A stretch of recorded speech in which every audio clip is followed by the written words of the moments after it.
All right, let's go to Matt in Hartford. What's up, brother Matthew? How are you doing today? Good, my man. What's up? Thank you for taking my call, first of all. So I've got a bit of a difficult financial situation. I'm very fortunate to be in this position, but I've got a lot of expenses piling up, and I'm kind of just worried about what the best way is to navigate it. Go for it. So I was able to purchase a house in cash. It had been a dream of mine for many years, and I saved up for many years, and I was also in a very fortunate position to be gifted some of money from my family as well, and all that together meant that I was able to buy a house in cash. But the problem that I'm running into now is that I have a very large amount of repairs that needs to get done with the property, and I have a very limited amount of cash left after spending all of it on buying the house. And I'm just wondering about the best way to potentially cash flow some of these repairs, and if my income is going to be enough to do that, and if I might need to get a second job potentially in order to help pay for some of it. Okay. So what's your income?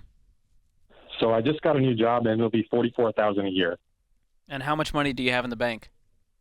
Liquid. Right now, cash and I have savings? about $11,000 in cash. I just wrote a check for $6,800, so when that clears, I have $11,000 left in cash. Okay. And is that your emergency fund at that point, or part of it? Yes. So we got to I would say rebuild that's that. my emergency fund. Okay. So what I want you to do is separate out your emergency fund from the home repair fund, because I'm worried that they become two in one, and all of a sudden you are very, very broke. Yeah, that's what I'm worried about too. What's the urgency of these repairs? Can you do them over the next 6 months? I mean, is it a safe place to live? I'm hoping that I can. I think I can, but I don't 100% know. Like, there's some things that need urgently addressing. Like, I just wrote a check for $6,800 for asbestos removal. That was urgent. I had to get that done. Mm-hmm. And I've got electrical problems, and I've got an electrician coming next week to hopefully sort out that. But I'm guessing it's going to be, I don't know exactly how much it's going to cost me, but I've estimated it's a few thousand, because the amount of electrical work that needs to get done is extensive. Half the lights in my place don't work. Was this a fixer-upper? Yeah, why'd you buy this house, man? Did you get an inspection and appraisal on it? No, I didn't get it. My realtor advised me to waive the inspection because of the market that we're in, with the real estate market being what it is. I was fortunate. I didn't have to pay over asking price. I paid exactly asking. And Oh, you're paying for it. You're not fortunate, brother. You're paying. Your real estate agent encouraged you because they got the fee. Man, how much did you pay for this house? $200,000. Well, the good news is you don't have a mortgage, and so you have more margin in your income. I would get the side job in order, at least until the repairs are done and it's in good living condition. Have you, Matt, have you sat down and written out all of the repairs you're going to need? I have a pretty extensive list. There are some things that I don't know for sure exactly when they need to get done. For instance, I know I need a roof done, but I was told that I might have up to a year before I really need to get it done. Like, I was told that it's not something I need to get done tomorrow. All right. If I'm you, here's what I would do. This is me just telling you exactly what I would do if I'm in your shoes. I would pay the money, and I would go get a home inspection and have a professional walk through it from nose to tail. It'll cost you a few $100. Yes, and it's going to be money well spent. And they're going to give you a list, a 20 or 30-page document with photos, and say, here's everything that would make the house just able to be sold.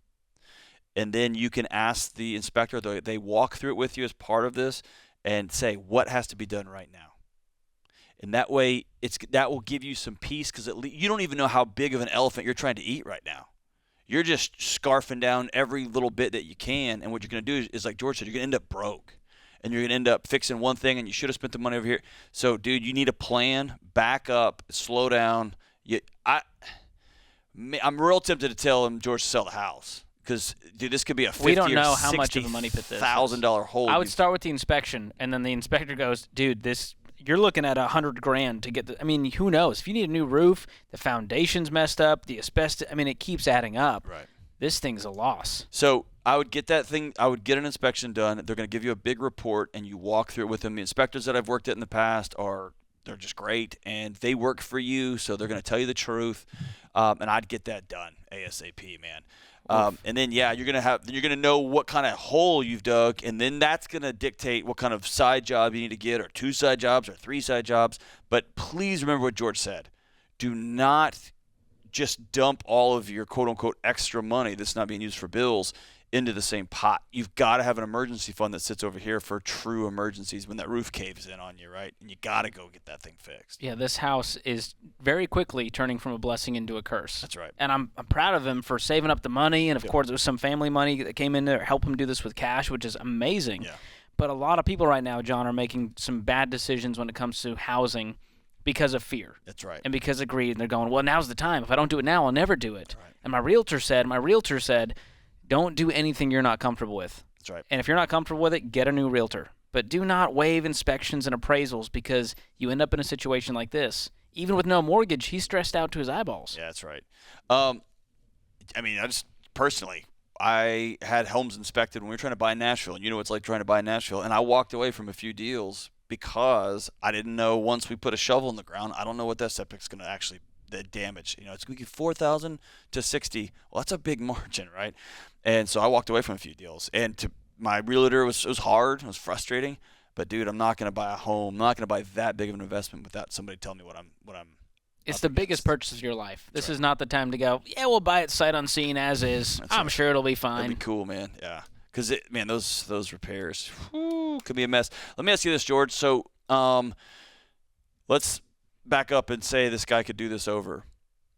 Principle-wise, financially, if he, instead of putting and I don't remember exactly what he said, how much did he say he got in the – It was $200,000, and he Okay. paid cash. Okay.